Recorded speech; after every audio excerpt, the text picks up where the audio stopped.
Hey everyone, welcome to my weekend special. I hope you enjoy the show. Hit that like button and be sure to subscribe to the YouTube channel so you never miss my show, whether it's Tuesday, Thursday, or Saturday. Now on with the show. Welcome back to Max Out, everybody. I'm Ed Mylett, and today's program I think is going to go a long way to help you find more happiness and more leverage to go become successful simultaneously. So we're going to talk today about comparison and how it affects our happiness level and how it can affect our drive level. Comparison in every area of our life can either be used as a weapon to create complete unhappiness in our life, or it can be utilized as a catalyst to help us succeed at the highest of levels. I want you to remember something. Comparison is the pathway to unhappiness. I'm telling you that in every area of your life where you find unhappiness, you will find comparison. In fact, the antithesis to that is also true. When there is no comparison, you cannot create unhappiness in your life. That's a pretty bold and powerful statement, but it's true. We only feel unhappy in our lives when we compare something to maybe something in our life that was a different time, maybe perhaps when we were wealthier, or in a different relationship, or we were healthier on some level. Comparing our current conditions to previous ones, that comparison is what creates the unhappiness. It's actually not the condition itself. Or perhaps you're in a relationship where you compare it to a previous relationship you had and how they treated or how you felt at that time. Perhaps you compare this time in your life just to simply a different time. And that comparison will always create unhappiness in your life. If you can remove yourself from comparing both yourself to a previous time in your life, a previous condition, a previous situation, or even comparing yourself to other people in your life. This is a recipe and a formula for unhappiness. Every single time in your life where you're experiencing unhappiness, you are doing a comparison to something. It's the contradiction between your current situation, current relationship, current body, current finances, current anything, and something exterior. Either a previous time in your life, a previous person in your life, or you comparing yours to someone else's. It is an insidious disease that so many people in society suffer from today, particularly because of the advent of social media. We watch someone's video of what they're doing on a Friday night, and it's not what they're doing that makes us unhappy. It's comparing what they're doing to what we're doing that makes us unhappy. It's seeing people laughing and jovial or jet-setting or seeming to be having a great time compared to what we're doing, and that creates unhappiness. It's not the success of people you know that's making you unhappy. It's you're comparing your situation to the success they're having that creates unhappiness in your life. So for those of you that are struggling and saying, one of the things I suffer from is I'm just not very happy very often, I can tell you that presence of unhappiness you will always link to a comparison of some sort, either in your own life or in other people's lives. And just being aware of that fact and stopping the comparison, embracing this moment, embracing this time, knowing that you can't go back to that previous time, knowing that you can't be in somebody else's life. You're not going to have that other body right now. And so if you're looking to be happier, I can promise you, the number one key that I would give you is to stop the comparison game. You'd say, well, that's not completely true. I mean, what if someone passes away? That makes me unhappy. There's no comparison there. Let's take the most extreme example. Or when someone's sick in my family, someone in my family's got a really bad illness, that makes me unhappy. That's not a comparison. In fact, it is. The fact of the matter is that when someone gets sick in your family or passes away, what you do in your mind is you compare it to when they were healthy. So that comparison of I wish they were healthier again, that is a comparison between the previous situation and the current condition. If someone passes away, it's comparing the time that you had them. That's why people say, if I could just have one more moment with them, if I could just have another conversation. It's comparing it to when you had the moment. It's comparing it to when you had the conversation. And so those are extreme examples. But if we reduce it all the way down to anything right now in your life that you say, it brings me unhappiness. There's no joy there. There's a comparison happening that's not serving you. It's so important to take a look at it because I really believe most people think, and I've covered this before from a different angle, that if I can just change my exterior circumstances, I will be happier. And that's because they're comparing their current circumstances to someone else. That'd be like somebody sitting in their home who's unhappy in their current home and saying, what I'm going to do is I'm going to rearrange the house and then I'll be happier. And so they rearrange the exterior furniture, the exterior conditions of the house. And then when they sit back down, they're still unhappy. So they go, okay, what I'll do is I'll rearrange the exterior of the house again, or the interior of it. They fix it again, and they're still unhappy. The reason that's so important is when you accept the fact that It's not the external conditions of your life that create happiness. What creates happiness in our life is realizing that we are not our possessions. We are not our titles. We are not our recognition. We are not our accolades. We are not our popularity. That we're perfect as we are. We're perfect as we are. Then we begin to accept ourselves and love ourselves as we are, is when we find true happiness. But comparing yourself to another time where maybe you had more recognition, you had a better title, you had more influence, will always lead you to a pathway of unhappiness. Now, I'm not talking about self-love in the sense that you just accept everything in your life and you sit around. What I'm suggesting to you is happiness and success are often two different things. Happiness comes from acceptance. Happiness comes from surrender and loving ourselves as we are. Because if we think we're just going to rearrange the furniture and then we're happier, we still live in the house that is us. We are still housed, our souls, our hearts, and our minds are still housed in the same home, which is our body. And if we can't begin to love it without the comparison of some change, we're never going to love it. We will always be trying to exchange the furniture of our life. We'll always be trying to change the exterior.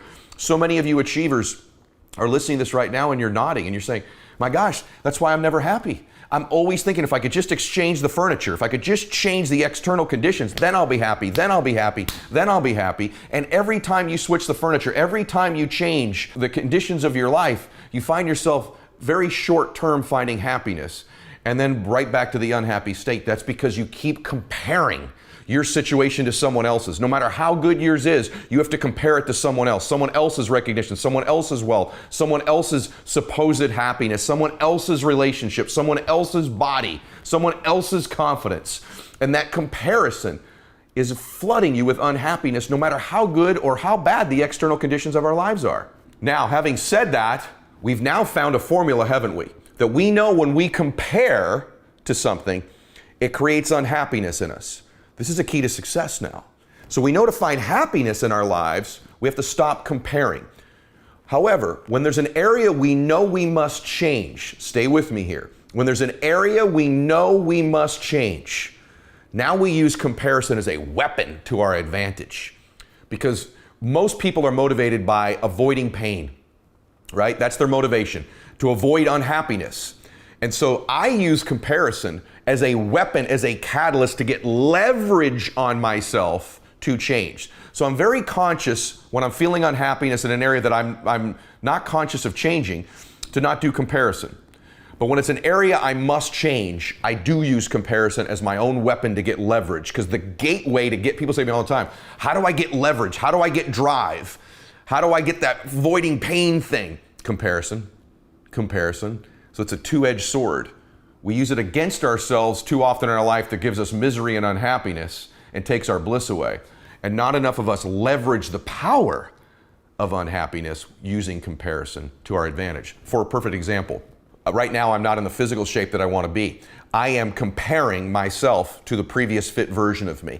And this discomfort, this dislike, this pain, this unhappiness that I'm flooding myself with by using the weapon of comparison to my advantage is a catalyst to get me going forward. I shared a story on social media the other day. I was at the gym and I was working out and already not feeling great about how I've looked. I've had enough people comment, man, that you're looking, when you're a fit person, or if you're a male and you're kind of a bodybuilder or whatever, but you have muscle on your body, when people see you, they haven't seen you for a long time, they'll say things like to you, hey, you're looking pretty lean. Look like you're slimming down. That's not what you want to say to someone who's sort of muscular, right? And that's usually code for you don't look as good. You're shrinking. Right? And so I've been hearing that lately from people. I had a good friend of mine hug me the other day and he's like, wow, I can get my arms all the way around your back. You used to have these huge lats. Couldn't even get my arms around. Your arms were so big too. I'm like, wow. So I'm working out at the gym and a young man's behind me and I hear him say, hey. And I finally lift my earphones off and he says, Mr. Mylett, would you please get out of the way so I can look at myself in the mirror when I'm working out? I'm not kidding you. And I looked back at him and I went, are you crazy? I won't even give you the words that I really said to him, right?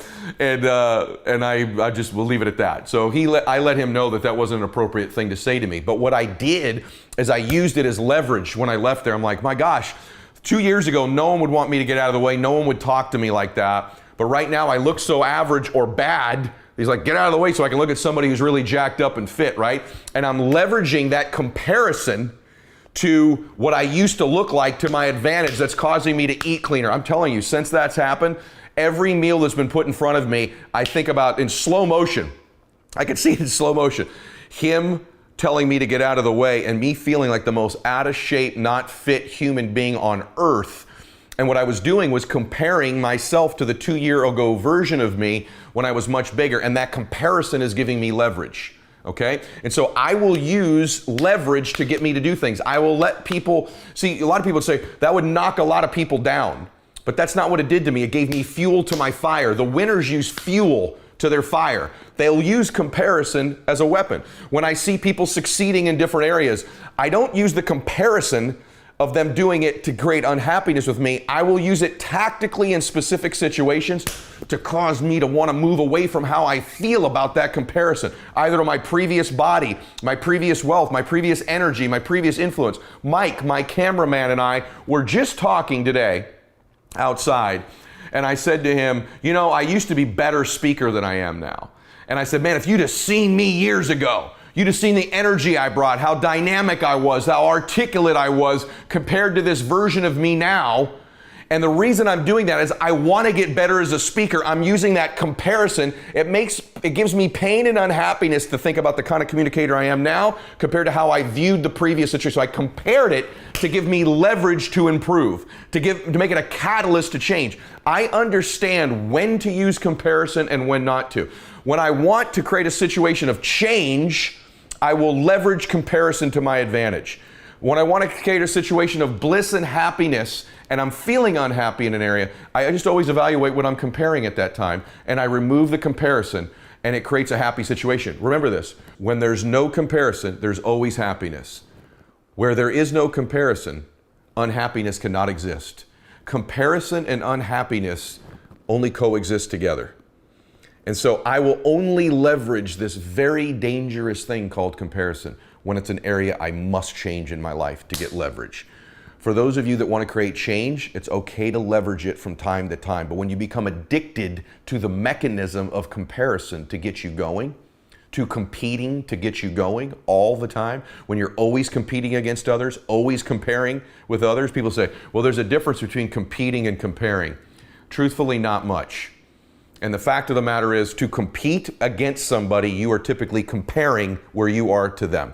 It's not necessarily a bad thing, but when you leverage that mechanism over and over, it's a pathway to unhappiness. When a woman goes out in the evening and she's feeling great about how she looks that evening, and she walks in and she immediately compares herself to the other people in the room, she will inevitably find a woman that she thinks is more attractive than her. And it steals your unhappiness for the entire evening. Men, same thing. Where, maybe you've had some financial success and you're proud and you've gone out and your new car or your new suit or you've got a new watch on or whatever. You're just feeling good about yourself. And then immediately when you go out, you begin to compare yourself to other men or other people. And what it will do is immediately steal all your joy. Or if you're a couple and you're having a beautiful date night and you happen to observe, you're comparing to other couples in the restaurant, for example, and there's just some couple who's more affectionate or holding hands differently, or he opened the door for her, and you immediately steal your joy and create unhappiness for the evening. When you compare the treatment of your partner in the relationship to how your girlfriend's husband or boyfriend treats them, or if you're a male in a relationship and you compare it to how one of your friends' wives or girlfriends treats them, you've immediately created a formula for unhappiness. You will never win the comparison game if your outcome is happiness. You will win the comparison game if your outcome is change or pain avoidance. So you got to get clear on what your outcomes are. There's areas of your life where comparison should never exist. And in most times, that's your relationships with other people. Don't compare to a previous time in your relationship because it'll create unhappiness. Don't compare to other relationships or other people. So I understand in my life where to use this weapon and where to put it down. And if you want to create more bliss, if you want to create more connection in your life, you need to learn to put the weapon, the very dangerous weapon, the very insidious weapon of comparison down most of the time. And only pick it up where you want massive change. And the truth of the matter is there's probably 1 or 2 areas of your life at any given time that you're really working on changing, and you can harness the power of the comparative relationship to your advantage there. But what vast majority of us do, and I know this from my own experience, is we're always in comparison mode. We're comparing our home, our relationship, our fitness, our happiness, our strength, our energy, our looks, our brains, our accolades, our achievements to other people all the time. And we wonder why we live unhappy almost all of the time. It's because you're always comparing. You lose that every single time. You think, well, no, sometimes I compare and I'm ahead. That's not how your brain works. Your brain's eventually looking for the person that you lose to. Your brain is eventually going to find the better looking, funnier, wealthier, fitter, happier, better relationship having person to wire you for pain. It's a part of our brain that was wired all the way back for survival mode in order to keep us functioning. The reason that this is so important is we both have two parts of ourselves. We have a higher self and what I'd call a lower self. And it's okay to live in both those places, but most happy people live in their higher self state the vast majority of the time. The higher self state is very inward. They're focused on themselves. They're focused on creating bliss and happiness. And their only thing that they ever focus on outside of there is their spirituality, the universe, their God, their connection with something bigger than them. Our lower self is always external. But we need to have that lower self because that lower self is that catalyst that gets us to move. That lower self does compete. That lower self does compare. It's a matter of having a life of both of success and fulfillment, happiness and achievement. Happiness is achieved in the higher self by not comparing and not going external, not thinking the external furniture of our life or external people or comparing outside of ourselves or comparing to a different time outside of ourselves. That person right there that doesn't do that, they end up living very happily. The person who achieves leverages the lower self by competing and comparing when needed.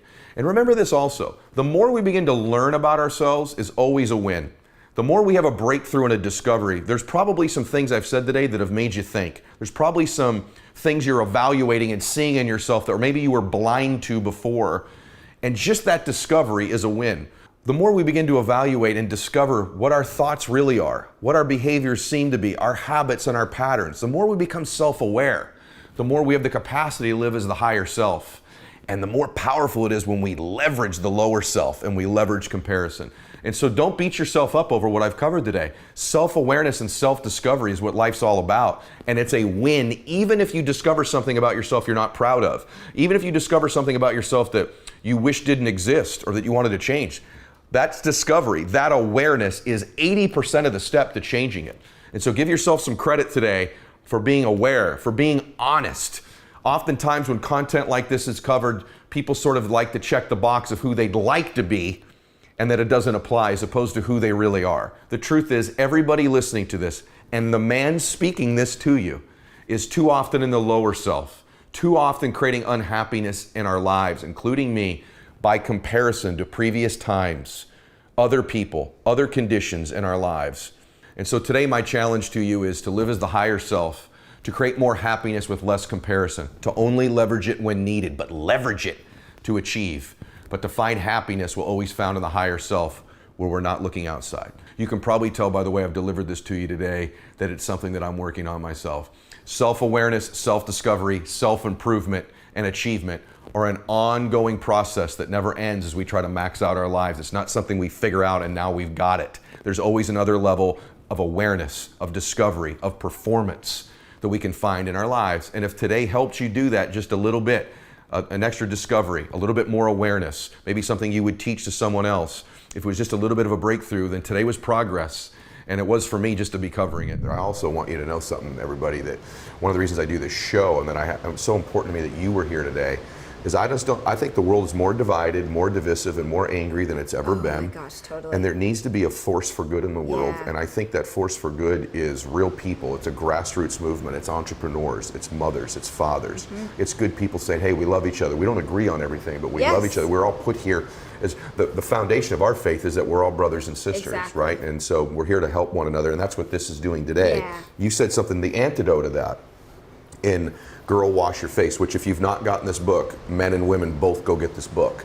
I've probably never read a book so quickly.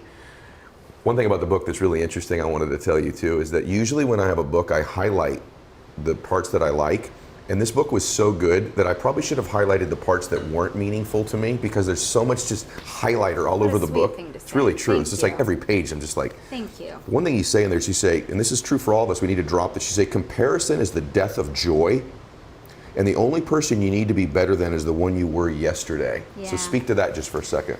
Well, this is a massive, I don't know if men experience this, but this is a massive problem with women, is they're constantly comparing themselves to her life, to her Instagram feed, to her kids, to her marriage. They're comparing their real life to someone else's highlight reel. Sheesh. And so they are forever coming up lacking. They forever feel like they're not enough. And I get it, because the times that you tend to compare yourself are when you are most insecure about something. So you're like, well, I'm not sure how to do this. I'll look outside myself to find the answer. I always talk about when I was a new mom, that was when I was most insecure. And so I would look at Pinterest, I would look at magazines, I would try and see like, how do celebrity moms do it? And then I would just cry in a puddle on the ground because I like couldn't get it together. I'm like, oh, she's got 6-pack abs with a 2-month-old baby and I'm still in the jeans that I was wearing, you know, at 9 months. So comparison is the death of joy. And not only does it kill your joy, it kills your motivation, it kills your energy or your desire to move forward. It makes you more insecure. And so I'm like, put your head down. It's like a math test in 8th grade. Keep your eyes on your own paper. Like, focus here. Stop looking at what everyone else is doing. Stop paying attention to her life and live your own. Yes. You start in this space. The only person you have to be better than is who you were yesterday. So that good. That's my why. Yeah. That is what I am on earth. Yeah. Like, what is my greatest value in the world is I want to be a better version of myself every day. I love it. Like, I might not always get there, but every day I'm striving. I want to be a better mom and wife and leader and teacher and writer and everything. It's like, man, whatever you're doing, do as unto the Lord. Like, every day I'm trying to be better.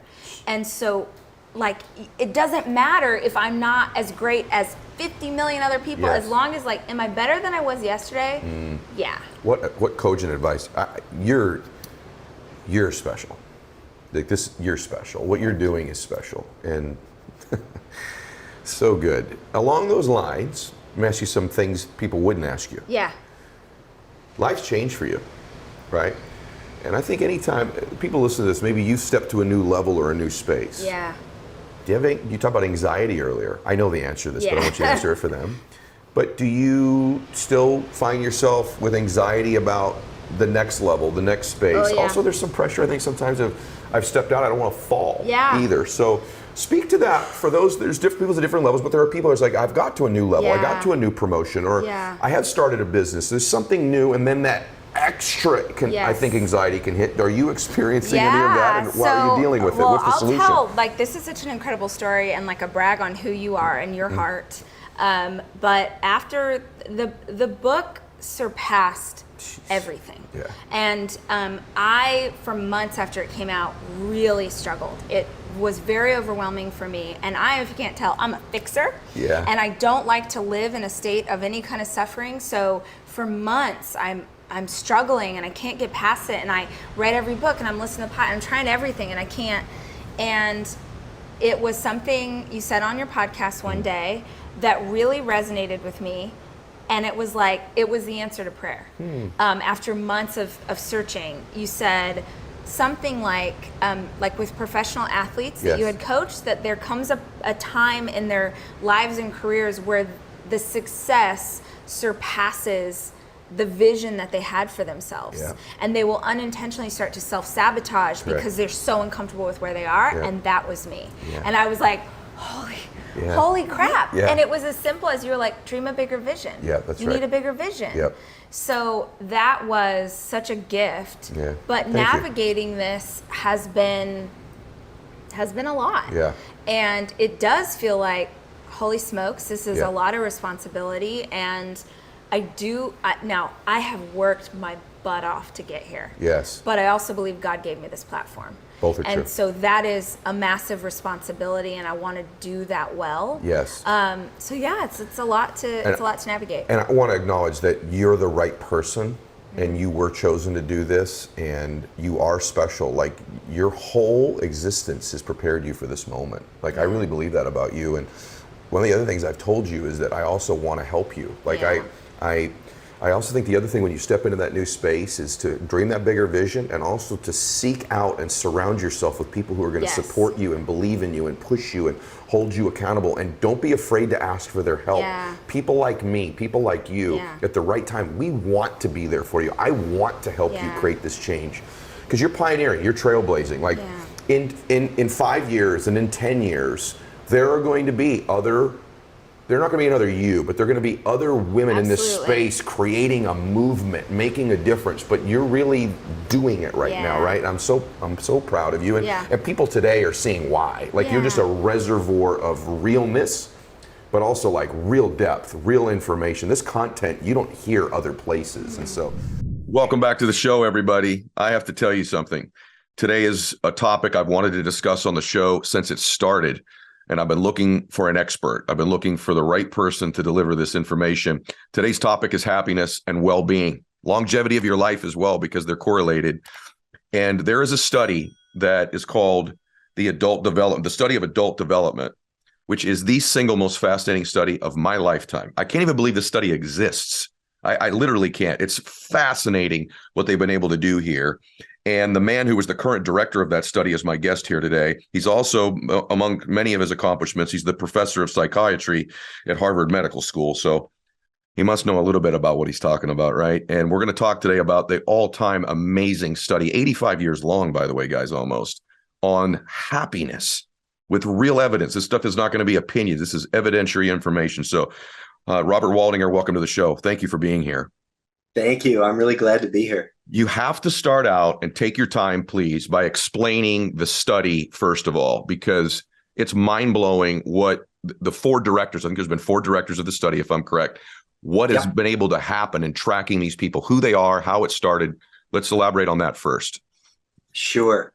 So the study started in 1938. Incredible. And it is the longest study of the same people across time that's ever been done. 724 original people, then brought in spouses, brought in children. So now we have two generations, over 2,000 people who've been studied year after year for their whole lives. And that's what's so unusual. Most research gets done in snapshots, just taking a snapshot today of something. And so what's rare is that the study has continued. Usually studies close down because too many people drop out. Do you want me to tell you a little bit about what's in the study? Like, the first thing I think is first, because it's two very different groups of people that you studied, these men. I think it's important to know the backgrounds of the people that were studied so that the information is applicable to the people listening or watching.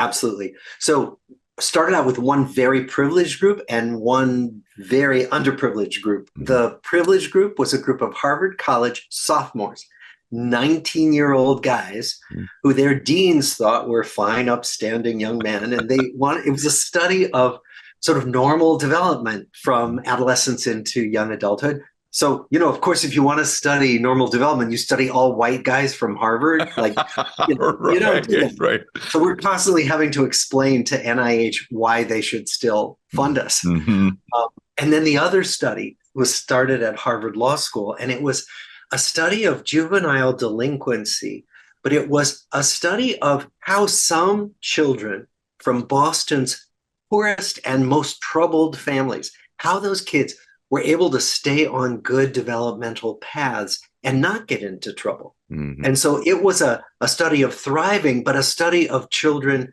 who were born with so many strikes against them. The fascinating part is some of those neighborhoods are where I was born.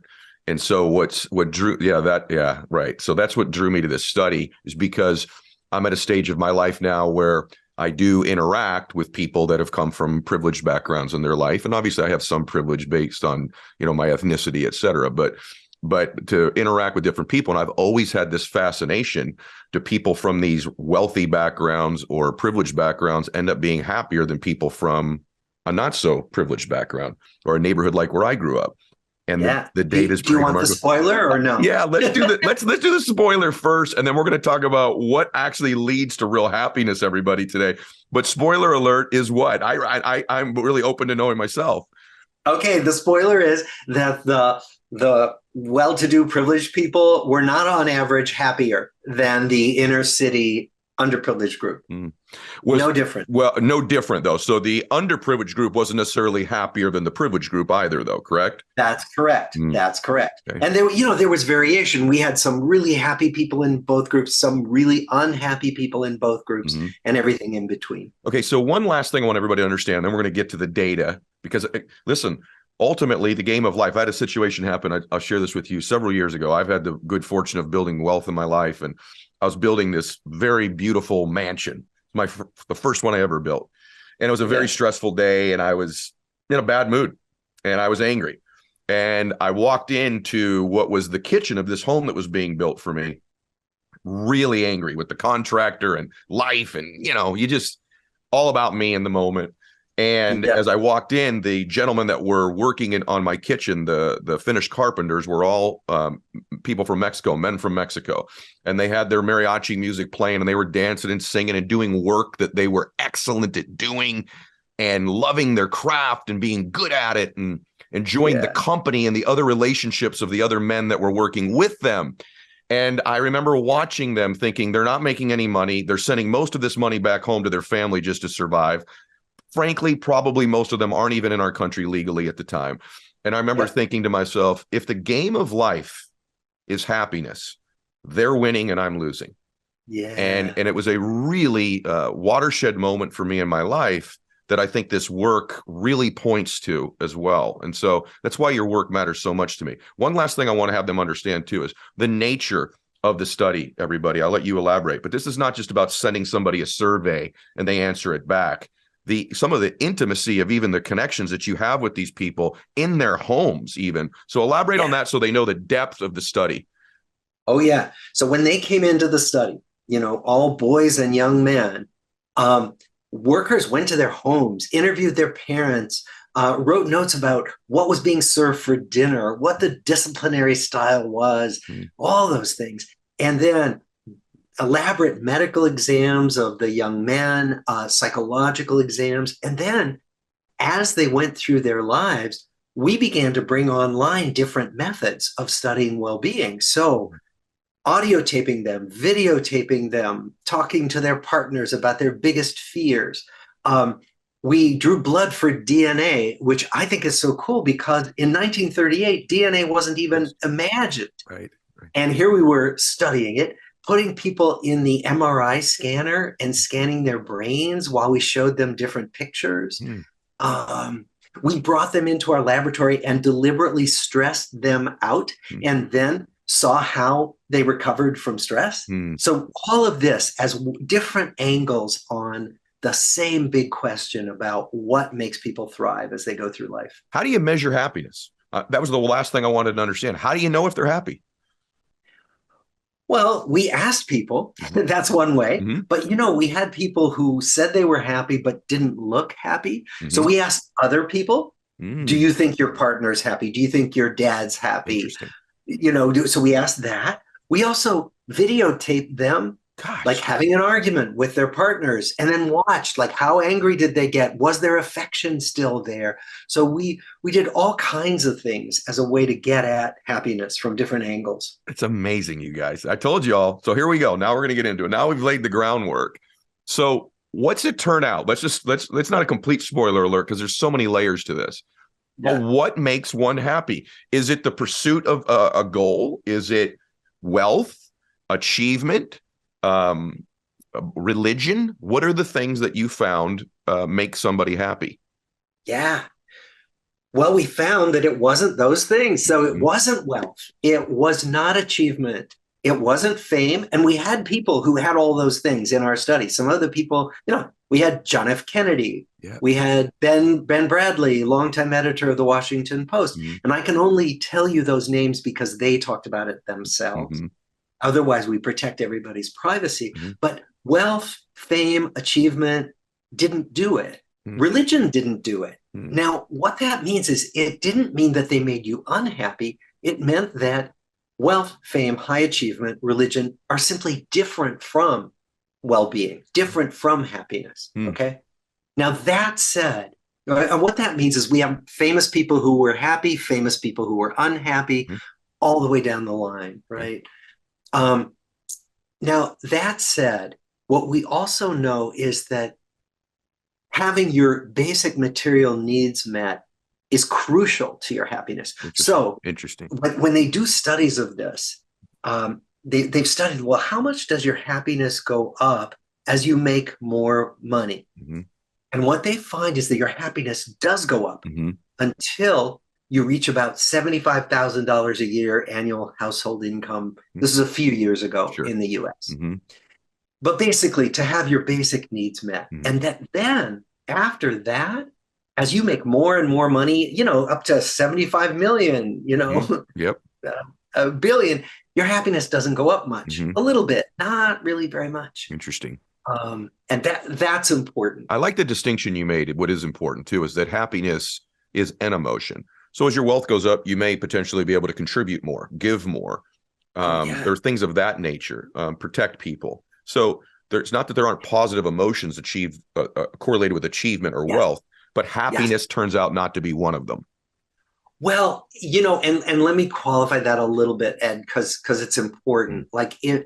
So getting a badge of achievement. So the ultimate achievement, what? The Nobel Prize, doesn't make you happier or less happy.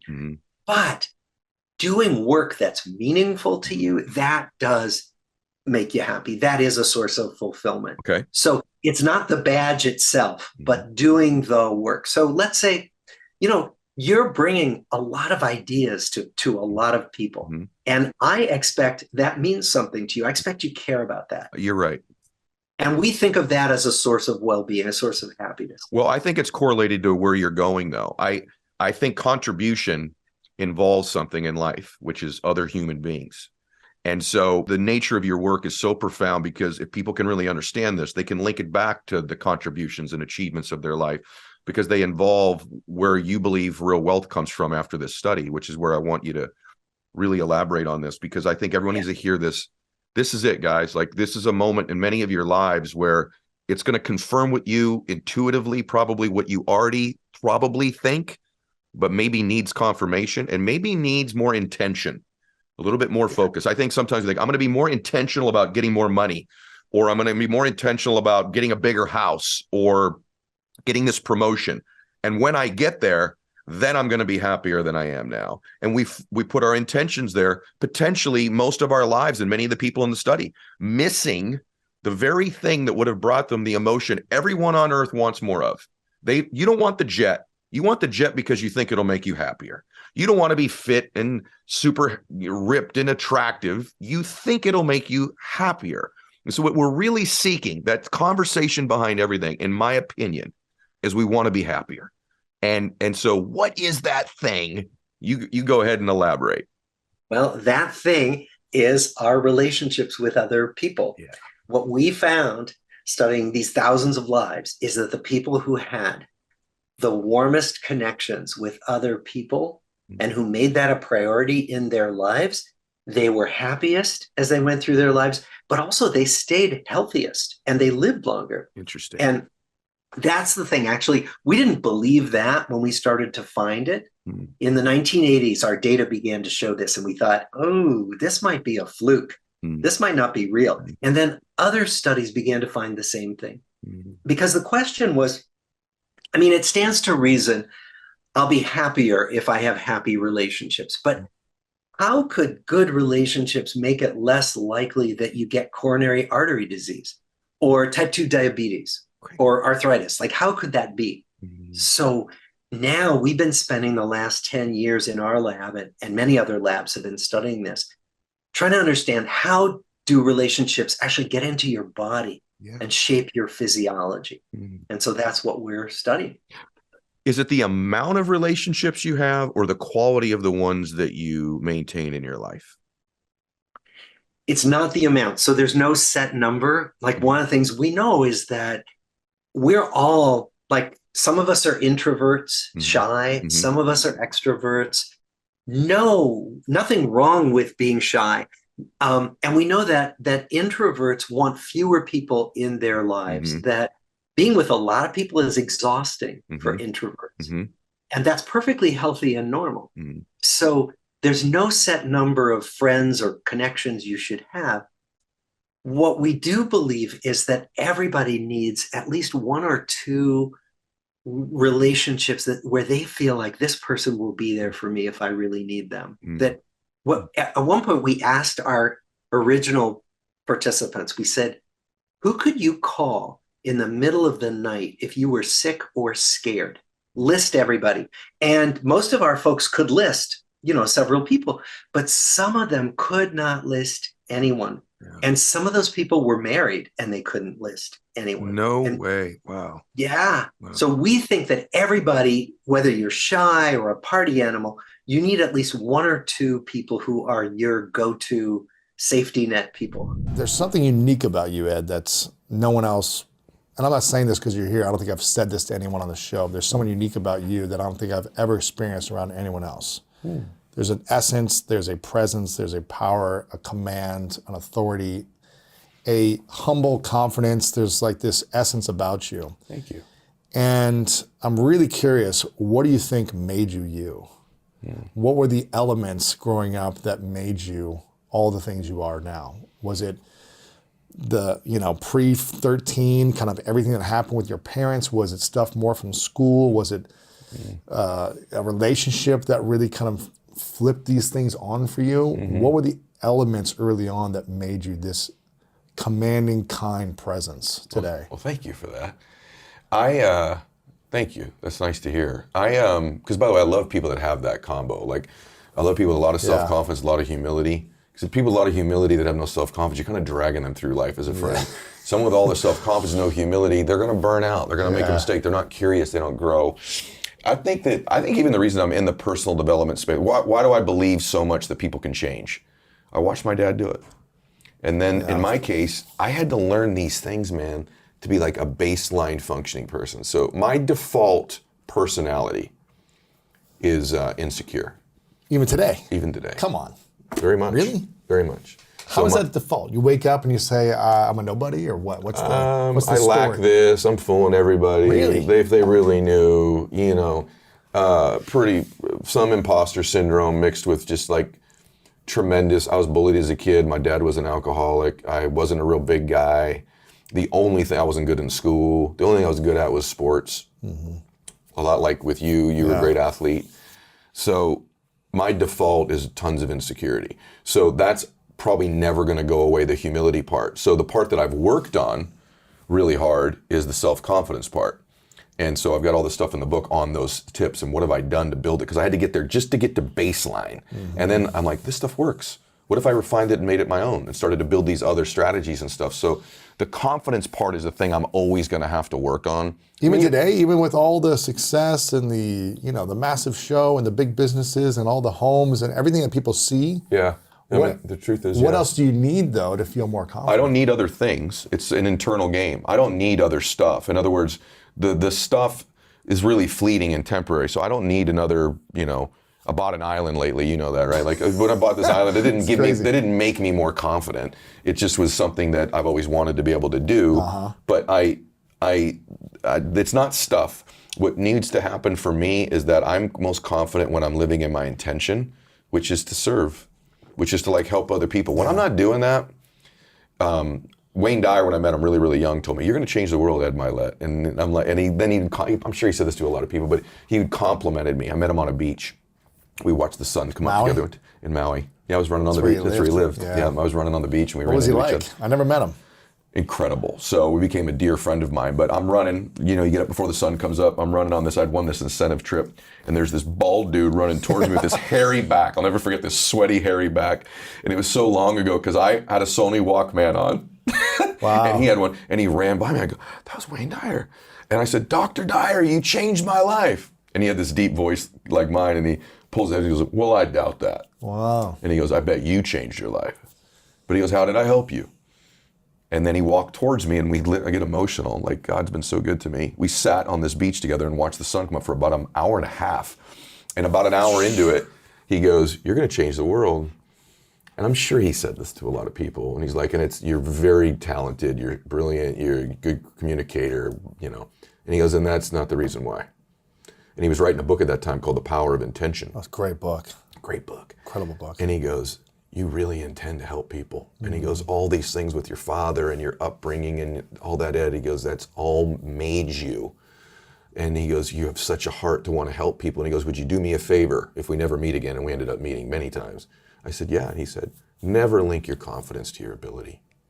Because I know you struggle with your confidence. If it's predicated on your abilities or your achievements, you're always going to be chasing it.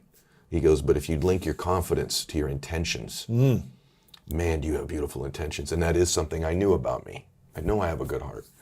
And I've never forgotten that. So when I do a podcast or a speech, I just connect to my intent, you know, and it's been the one thing that's brought me confidence. Because if you said, hey, Ed, you gotta be confident because you're great, or you got a house, or you have a plane, I go, yeah, but. But if you go, you gotta be confident because you have beautiful intentions to help people, I go, I might have to listen to you. You might be right. Yeah. And that's where my confidence comes from. So as an athlete, I gained confidence from results, from actually getting the result of becoming better. Yep. Right? That's one way to get it. Right, I was not good, and then I put in the effort, Yep. and all the mistakes or the failures or the feedback, what I like to call it, gave me the lessons and taught me how to get better to accomplish the result that I was looking for. Achieve the goal, win the game, or just improve my abilities. So what I'm hearing you say is link confidence to intention.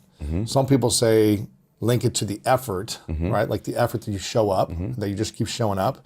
And others talk about the results. Yep. Should we be thinking about it? There's two. I call it the Holy Trilogy in the book of self-confidence. What is this? But the confidence trilogy is faith, have confidence. So if you're a person of faith, no matter what you believe in, it's amazing to me how people that believe in energy, quantum energy, or they're a Christian like me, and I believe in both, by the way. Yeah. But whatever their faith is, that they have it on Sunday, they have it at Bible study, or they have it when they get together with their friends or when they meditate, but somehow when they walk into a business meeting, they're alone. So why are you alone then, but you're not alone these other times? So I'm never alone. So that's number one. Number two is my intention. And third is my associations change my confidence. But here's the biggie. If you don't have self-confidence, here's what you have. You have a really bad reputation with yourself. Yes. You have built a habit of not keeping the promises you make to yourself. We've all heard this before, but there's a level. I have a chapter in the book called One More Standard. Here's how I built what I would call almost superhuman confidence in spite of my insecurity. Think about that. Superhuman confidence in spite of my insecurity. And it's exactly what you just said. It's an effort play. If you don't have self-confidence, you've never kept the promises you make to yourself. Check that box. If you have self-confidence, you've started to keep the promises you make to yourself. If you want to have superhuman self-confidence, you keep the promises you make to yourself and one more. So if I'm going to get up and I'm going to work out, I'm going to do 10 reps in the gym, I do one more. Wow. If I'm going to do 45 minutes on the treadmill, I do one more. If I want to make 10 contacts in a day, I do that and one more. If I'm going to tell my daughter I love her every day, I'm going to do that and one more. Wow. And so that higher standard, because in life, we don't get our goals, we get our standards long term. And so if your standard is one more, what starts to happen is you go, I'm willing to do things other people aren't willing to do. And I combine that I have great faith, great associations, and I intend to help people. This is a formula to build wonderful self-confidence and never lack humility when you have it. So when did you learn this one more mindset? Was this from your dad early on, or was this? It's from my dad. So we talked about this, a little bit earlier, but my dad had these couple theories he would always say to me. And so one was when he got sober, he gave it one more try. He was going to stay sober one day at a time. And then my dad, there's no dreaming in my house. There's no my jet, I've been blessed, like multiple airplanes, right, in my life. My jet was in almost walking distance of my dad's house. He's never been on any of them. Wow. And I would say to my dad, hey, let's go play golf in Maui. Let's go, there's these great golf courses in the ocean. And my dad would say, well, why would I go all the way to Maui to play golf with my favorite person, my son, when we can play here in Chino? It's not about there, I want to be with my son. So my family had none of that stuff. But my dad knew I was a dreamer. And my dad would always say, I was one decision away from changing my life the whole time. One choice. And he'd say, Eddie, you're not as far away from these dreams as you think you are. And I'd say, really, Dad? And he'd go, no, you're actually a lot closer than you think. But because you think it's so far away, you behave in accordance with that belief system, and it always keeps it that far away from you. So how do we bring our dreams closer to us? The first thing is, that's a great question. The first thing is you need to believe and know that you're one decision, one relationship, one meeting, one book, one thought, one something away from a completely different life. And when you know that, then you begin to look for them. And so in the second chapter of the book, I have a thing in the book called the matrix. And your matrix is your reticular activating system in your brain. It's the filter for your entire life. Okay, and this filter reveals to you the world that's in front of you. Again, an example of it is, I like what Musk is doing. So I just bought a Tesla. I drove it here today. I got a Tesla too. You do? Model X, or what do you got? I got a Plaid. Okay, wow. I got a Plaid. It's a good one. Nice. And so I bought this Plaid, and all of a sudden, man, everywhere I go, there's Teslas. You see them everywhere. Oh, They're yeah. everywhere. I'm like, whoa, I see them everywhere. Another one, 3 lanes over, other side of the road. Freaking Tesla. This is crazy. They were always there. Yeah. Why didn't I see them before? Because they weren't part of my RAS. So the key thing I teach you in the book, how to slow down time and create the matrix of your life. When you make the Teslas of your life, those relationships, those meetings, those thoughts, those encounters, you can very easily do this, but there's a process of repeated visualization you do that's not complicated. It's chapter 2 of the book, and it will shift you. The other component too, I have a chapter in the book called Become an Impossibility Thinker and a Possibility Achiever. Here's how most people's frame works. They don't have an RAS program, they're not intentional, so they keep getting, if the things most important to you are your worries, fears, anxieties, problems, bills, you will continue to have people, places, and things revealed to you that confirm it. And if you operate out of your memory and your history, if this is your pattern, your framework, you will continue to find those things. You need to learn to operate out of your imagination and your dreams. This is a different framework for life. Imagination is different than dreaming. Imagination causes you to create dreams and thoughts that never happen. When you imagine something, you create a space. Once you have a thought, this is powerful. When you have a thought, you create a space that did not exist in the world before you had that thought. And that space now exists. And the way your brain works and your life works and the universe works is it tries to furnish that space, whether it's a negative or a positive thought. It starts to hear things it wouldn't hear. That's why, like, when you're in a crowded room and they say, Lewis, you can hear Lewis auditorily over all the noise. Why? It's in your RAS. It's why you see the Tesla, okay? So the key thing is being able to operate out of this imagination. Why is imagination so important? When you were a child, 3, 4, 5 years old, you were probably happier than you are right now. Why? 2 reasons. A, you were closer to God. You had just been with God more recently. And 2, you operated out of your imagination. You didn't operate out of a history and a memory because you didn't have one. And slowly over time, by the time you were 10, 11, 12 years old, loving people installed their limiting thoughts and beliefs, their software into you. Because most things in life are caught, not taught. You catch them. Wow. And so now you're starting to operate out of history and memory, and you repeat it, and your RAS begins to see the things that reinforce that history and memory. And so you basically have the same life over and over again with a different cast of characters in a different environment, but the same emotions. You have the same emotional home. My dad used to say to me, every call, bro, till the day he died, and I'm 50 years old, blah, blah, blah, whatever we're talking about. Last thing he would always say to me, be careful. Be careful.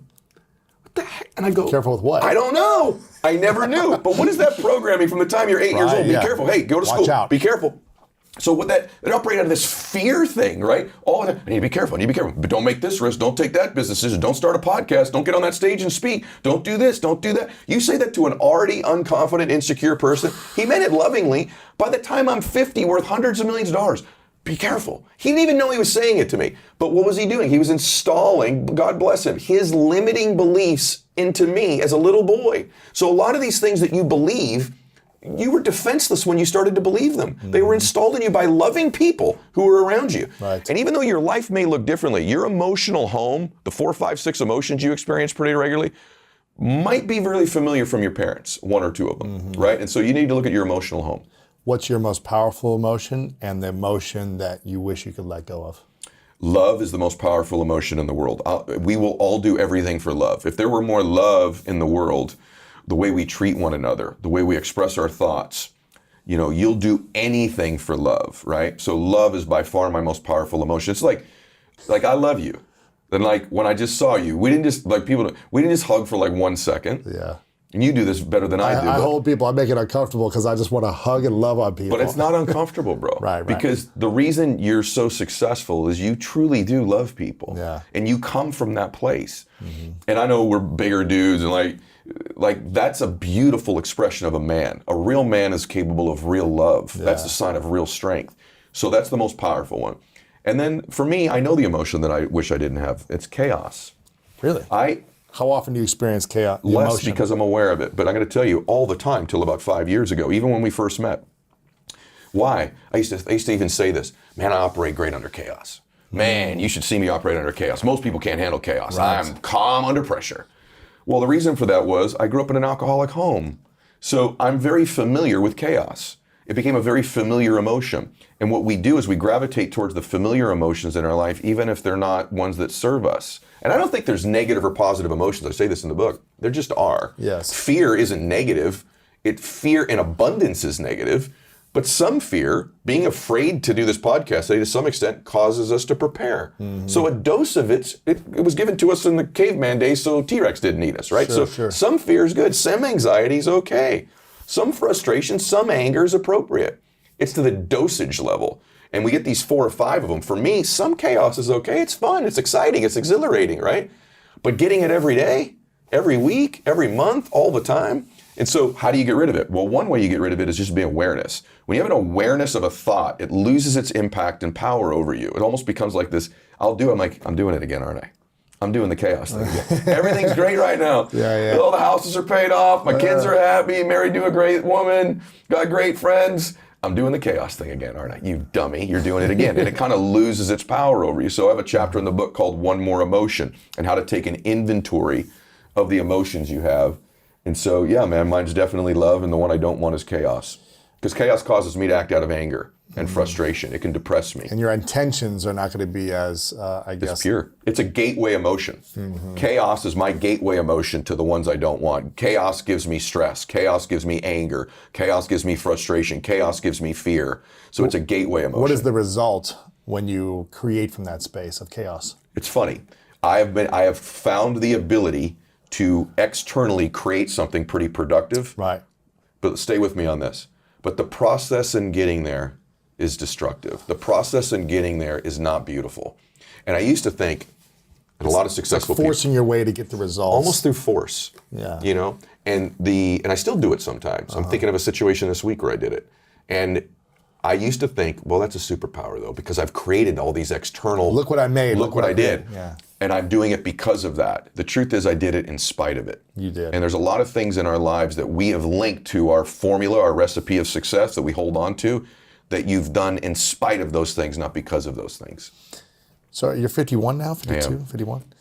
When you were 40, on a scale of 1 to 10, of the self-confident happiness joy scale, 10 being like you loved yourself fully, you were peaceful, you had an abundant mindset, had inner peace, joy.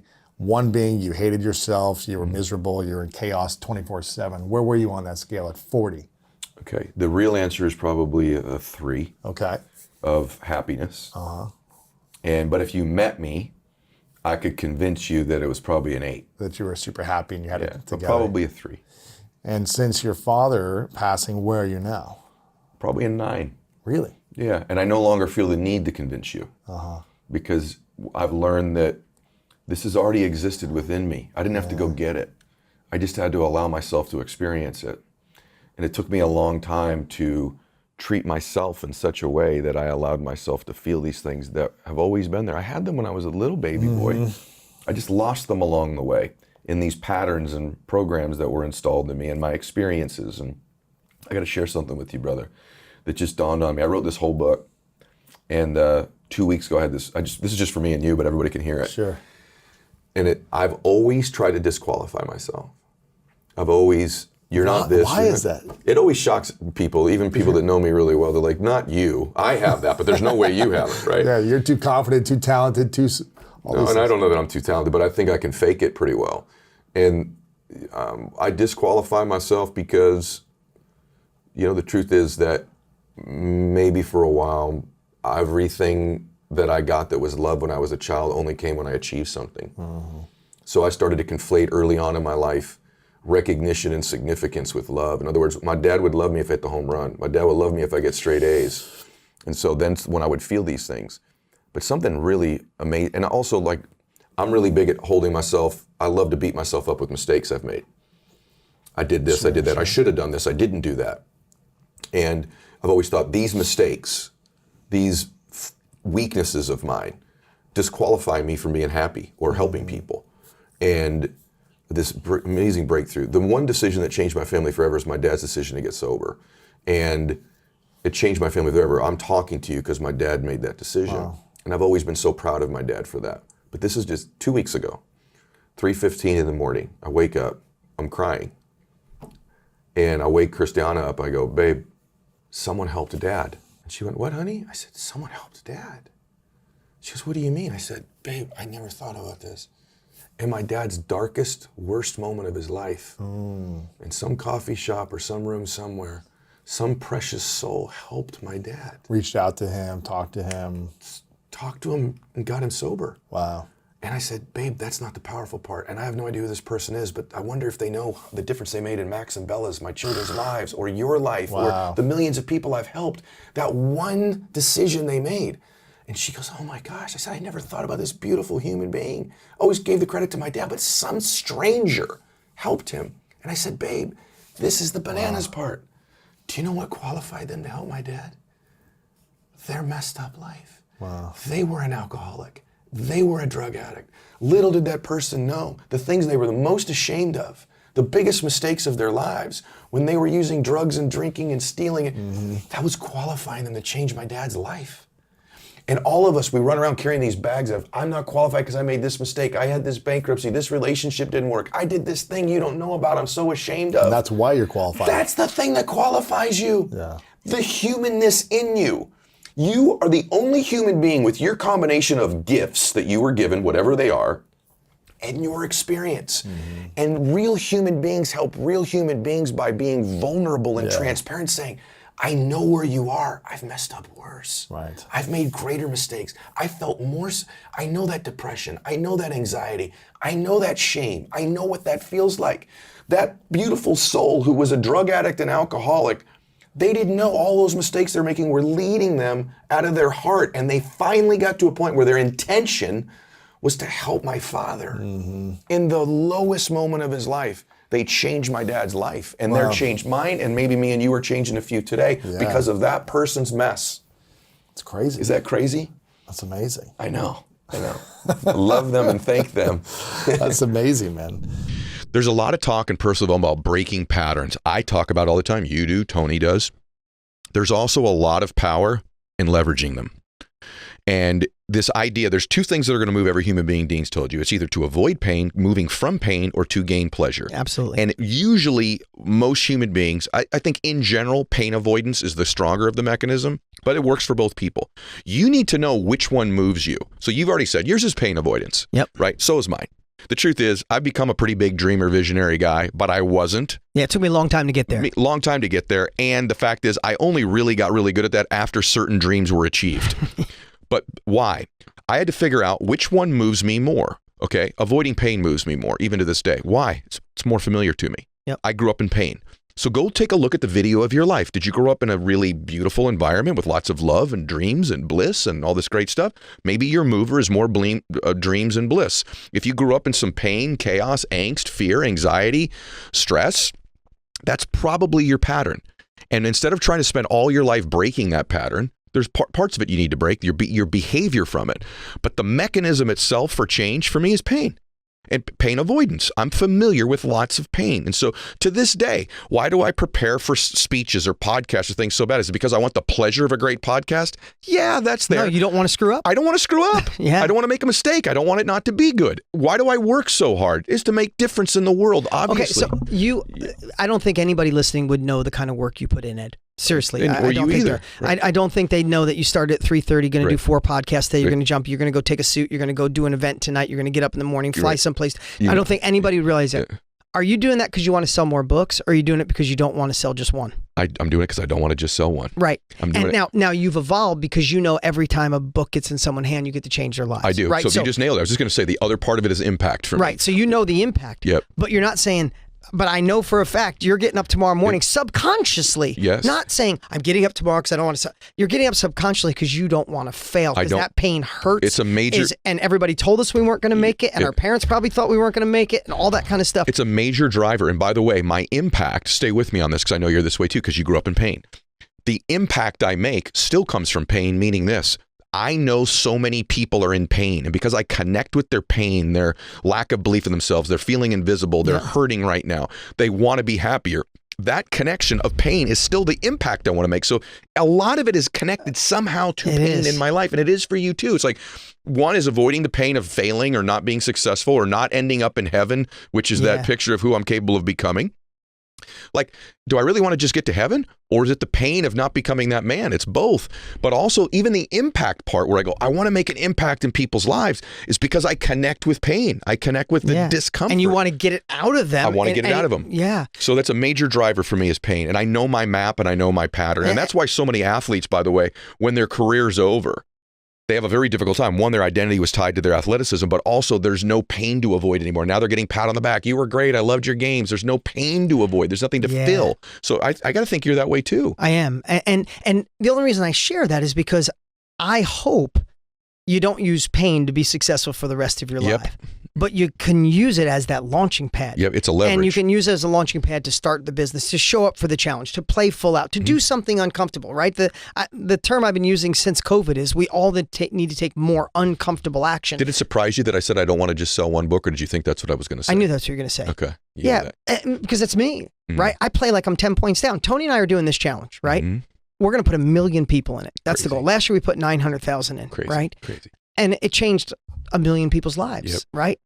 This year, I attack this, Ed, as if 2 people are going to show up, because I know if you show up, I know the end result. I saw hundreds of thousands of comments a day of like, oh my God, I didn't know it was going to be like this. Oh my God, I love you, Tony. I love you, Dean. I love you. Thank you. And you know that driver, just like the I see the comments coming in for your book. You want to sell another 200,000 copies in the next 2 weeks so you can help people. I will play like I'm 10 points down through this entire challenge. I will rehearse. I've already watched the last 2 years that we did this. I watched what Tony did. I watched what I did. He's doing the same thing. We're prepping. If people are going to show up, even though we want to deliver something that's transformational, but I'm going to look through the lens of not wanting to fail still, because I'm avoiding the pain of it not working at the level of the impact that I want to make. Right. And I know we went down a couple different rabbit holes, but I just want to give people permission today, heading into a recession, heading into a shifting world. Again, I hope it doesn't, but it looks like an economic winter is here. I'm going to tell you, use whatever leverage you can use to move. Just move in a direction, investigate, look where the puck is going, look for something different, explore, question every story that comes into your head. Know your enemy, that story that's already screwed you over and cost you too much. You know that. How do you shift that story? How do you barricade it? How do you not let it in? How do you talk to someone? Like, whatever you got to do. I just believe this is a crucial time. I do too, in people's lives. I think that what you do there's this analogy in anti-aging. Dr. David Sinclair's been on my show a few times, and he goes, hey, if you can get to like 75 in this day and age, you're probably going to live to 100 if you can get to 75. Wow.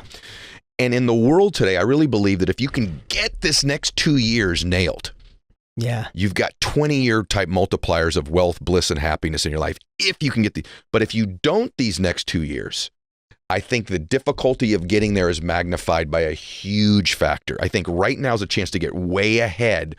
That same analogy to get to 75 gets you to 100. I think if you can get these next 2 years, just momentum.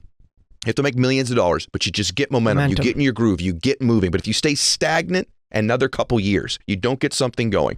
The longer you do that, it's harder to get that sucker going again. And I feel like it'll be much harder. Those people that get moving now, and by the way, it might evolve. You may start marketing one thing right now and it evolves into something else over time, but you've got to get in motion right now. Do you agree with that? Oh, true story.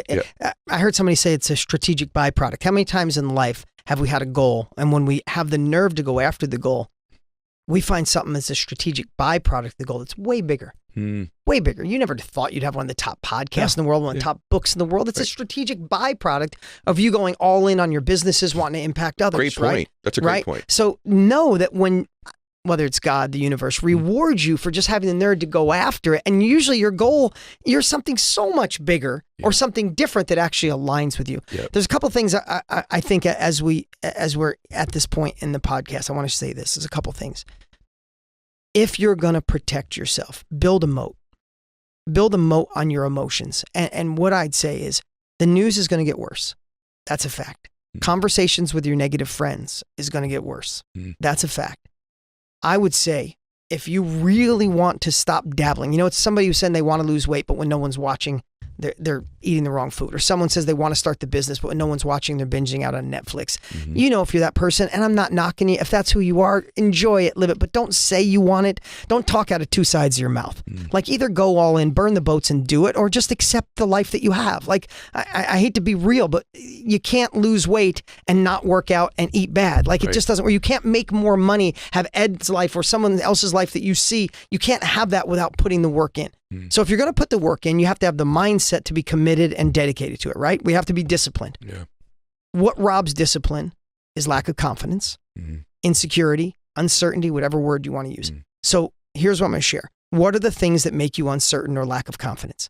I would build a moat around those things. If there's certain people in your life that are going to make you feel insecure, believe me, it's going to feel worse during a recession and tough time. Spend less time with them or find a way to be a mirror or be a Teflon.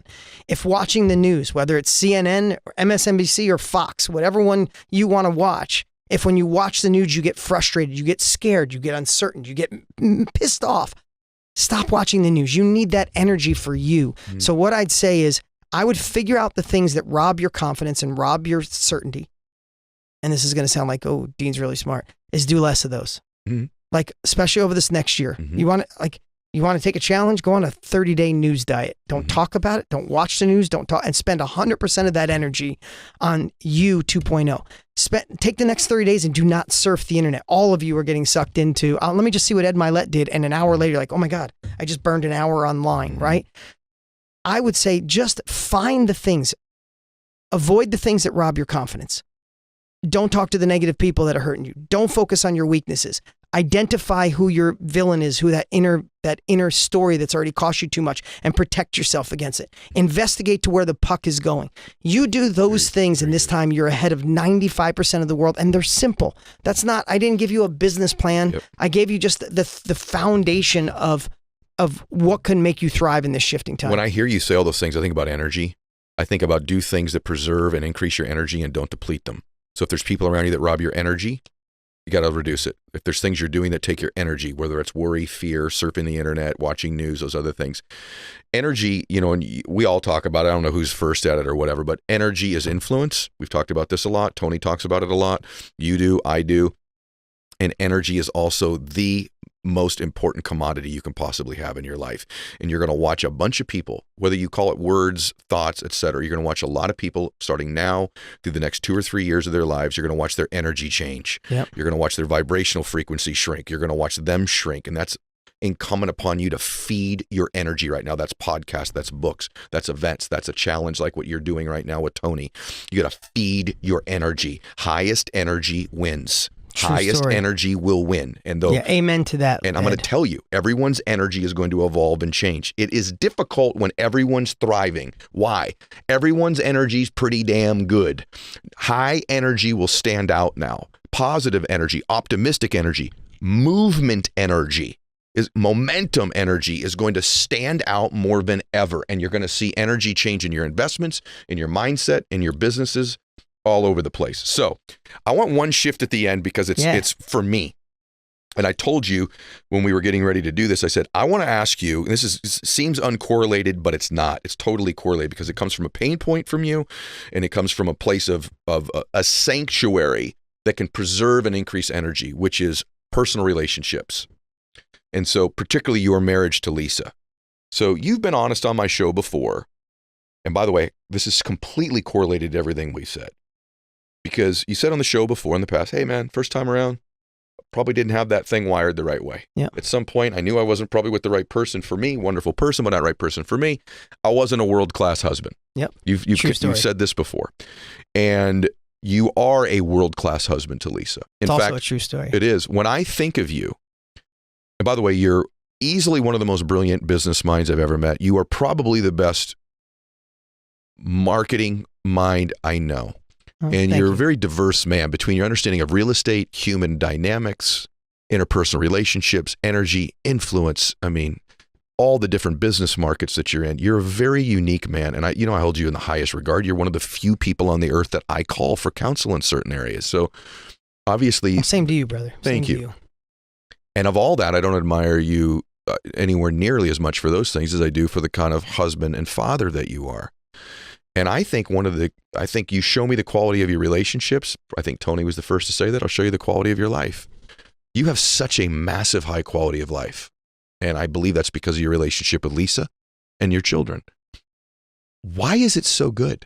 In other words, what's been the key from you going to being a not very good husband the first time around to, like, if I think of the list of the best husbands I know that have the best, real intimate, loving, real not perfect, relationships with people. I don't know that you don't occur first on my list. Maybe there's 2 or 3 people that all come up at the same time, but you come up on that list. What's been the key for that, and how important is it to your outward success in business? Because there's a correlation from when you met her to millions and millions more dollars in your bank account too. It is, and I have to thank you for saying that. And you're so kind, Ed. It's why your podcast does so great. You truly serve from your heart. And thank you for the kind words. My wife's going to listen to this podcast and smile from ear to ear. She loves you, brother. She's binging on your podcast right now. Good.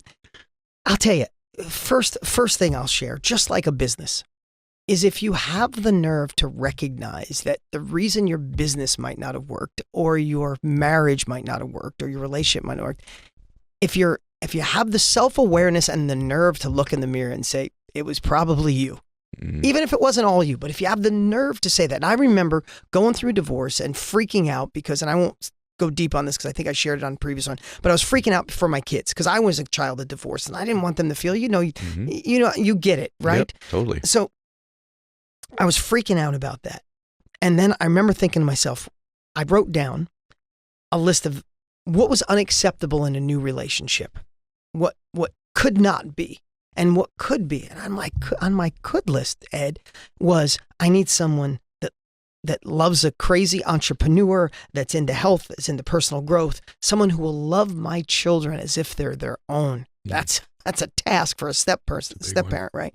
And I wrote down this long list of all the things that were a must, and something hit me in that list, and I'm like, damn, I have nerve to ask for that, right? And in a moment, I recognized that for me to attract that, I had to become a better man. It had nothing to do with finding the perfect woman. I had to be the better man to attract that type of woman. And I worked on me. I got a love coach. I unlocked the holding back the full extent of love and all the things we could share. But here's what I would say when it comes to relationships. Just this, advice only from a guy that knows he messed up in the past, but I am in the greatest relationship in my life, is imagine never keeping the couple of things that came out of what I realized. Imagine never keeping score in a relationship. Imagine having the nerve and the confidence to just go, I'm going to be the best version of me and I hope I get it back. And not say, I watch relationships unravel when the husband says, I work my tail off. I provide for her. She doesn't have to worry about anything. She doesn't have to pay the bills. She has someone to clean her house. She does all this. And I come home and she's, no dinner, keeping score. Right? You're keeping score. And when you start keeping score, as soon as you start keeping score and it's not even, how do you go to bed that night and be intimate?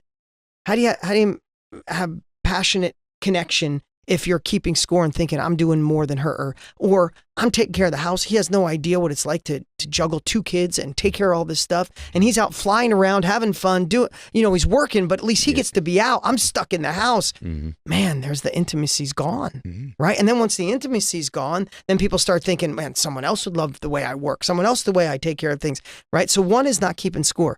Here's the toughest one. That's big. Here's the toughest one. Imagine, I know this is going to sound crazy and some of you are going to be like, yeah, whatever, dreamer. Imagine feeling love when you give it rather than when you receive it. I fell in love with making my wife feel loved. I love for that woman to look at me and she like, there's 5 people in the room and she looks over and I'm staring at her like she's like, I just saw her for the first time and she catches me and I watch her face. We've been together 5.5 years. I could stare at my wife when she doesn't realize it. And if she catches me, her cheeks will get red.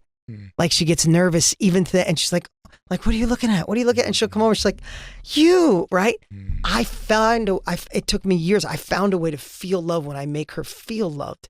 So I don't need her to love me back. But here's the thing, right? Because I don't keep score, my wife tries to outdo me. Because I feel love when I give her love, she tries to give me more love, right? And I know maybe that takes the right partner, and you might be thinking to yourself, yeah, Dean, you found the right partner. I would say I have an amazing woman, but I also know that I did all the opposite crap in the previous one. And this is, I'm going to steal this from Tony. One of the best advice I ever heard was, imagine if you treated the end of relationship like the beginning. Would there actually be an end? You remember in the beginning of a relationship, you're like, everything's bliss and you're all in and you're listening, eye contact, and you wouldn't dare look at your phone at dinner. And now you're 3 years in and at dinner, she wants to tell you about what happened with the kids today. And you're like, yeah, what was that? Hold on, babe, let me just look at my phone 1 second. Would you have ever done that in the first week of your relationship or on a first date? And that hit me. And people a lot of times will ask me, is like, I don't know where my relationship is. I'm like, what if for the next 90 days, you just went all in and pretended like you guys just met and you were dating again? At the end of 90 days, you might have a completely different situation. That's so good. Yeah. That's so good. You're so good. I don't know. Has that fed your business life, having that part of it? Not even a question. The funny part is so many people say to me, what happened to you like 4 years ago? Man, you just got more dynamic. You're more confident on stage. It was definitely that, because the last thing I'll say is on this is I've had more success than I could have ever dreamed possible. A gazillion times more than what my dreams were. I have 2, I'm now 3 and a 4th on the way, but I had 2 amazing children that were just humble and sweet and kind. And my business is thriving and good friends, but I didn't have love in my life and I didn't have connection and I wasn't a good husband, right? Because I wasn't happy. And I probably, when you're incongruent, when not all things in your life are lined up, I never could have understood the power of that while I was in it. I just said, no, I should be happy. No, my relationship isn't great, but we co-parent good and we got great kids and the business is good and we got the great house.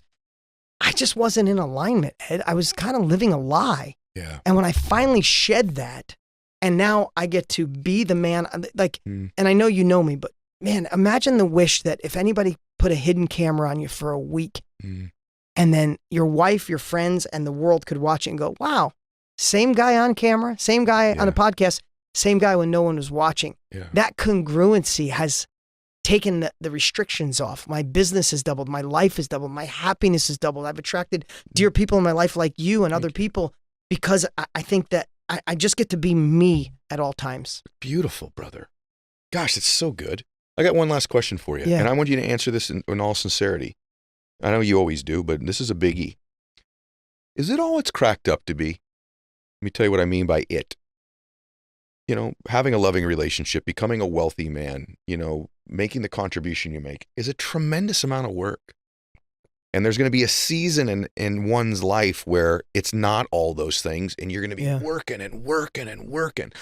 And there's this part when you're doing it, you're like, is it even really worth it? Is it even really worth it? Because I think oftentimes we've all met that one rich person who's also miserable, which there's a lot of them. They get a lot of money and you're like, I don't even want to be like them. I was a server, I was a busboy at the Whole Enchilada in Diamond Bar when I was in high school and college.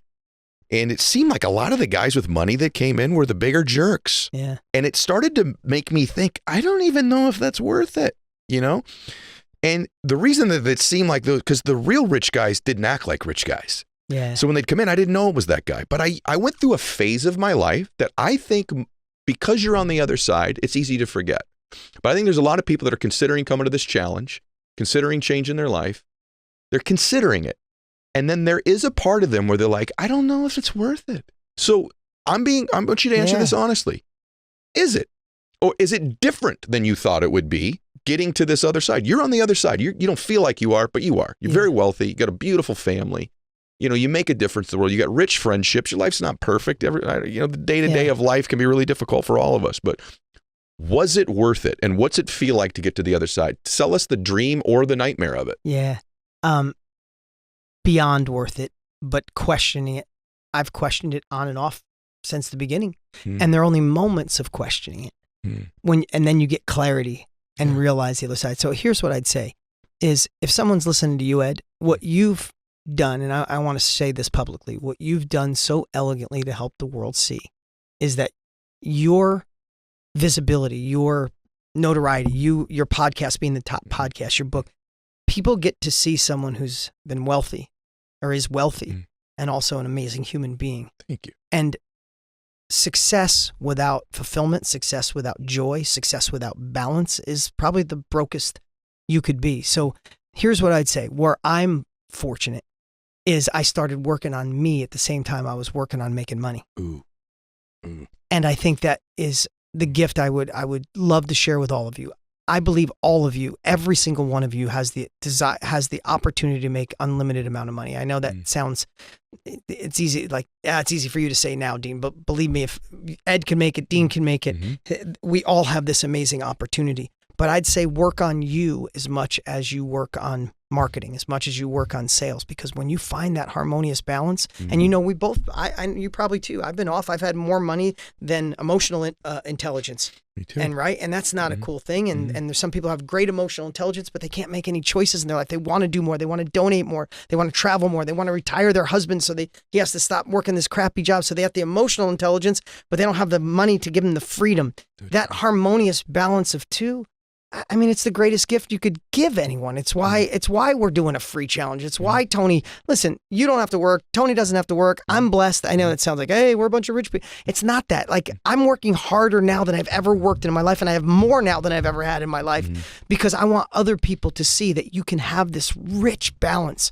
where you can have I mean, I just got here. I don't want to get a spoiler alert, but I just got to meet your kids for the first time. Yeah. Right. I met your wife a bunch of times. I got to see your kids and watching that you get to bring this family, that you shifted this generation. You have two humble children. Thank you. You will always question it. Problems will never go away. One thing I want to say, you will just get better at handling bigger problems. You want to make more, handle bigger problems, right? So you will handle problems more. You will turn into someone who wants the bigger problems because you know there's a bigger paycheck on the other side of bigger. You solve a bigger problem, you get paid more, right? Yep. So problems won't go away. I'll tell you that. You'll just handle them more. Like you said in your book and like Jim Rohn said, for things to get better, you got to get better, right? So you'll get better at doing those things. You will have times where you question it. But every day in my life, I wake up and I'm so effing grateful that I get the freedom to do what I want to do, to coach Little League, to drive my kids to school, to do what I want when I want to do it. And that's the ultimate freedom, and I would die for it, Ed. A great answer. I'm so proud of you.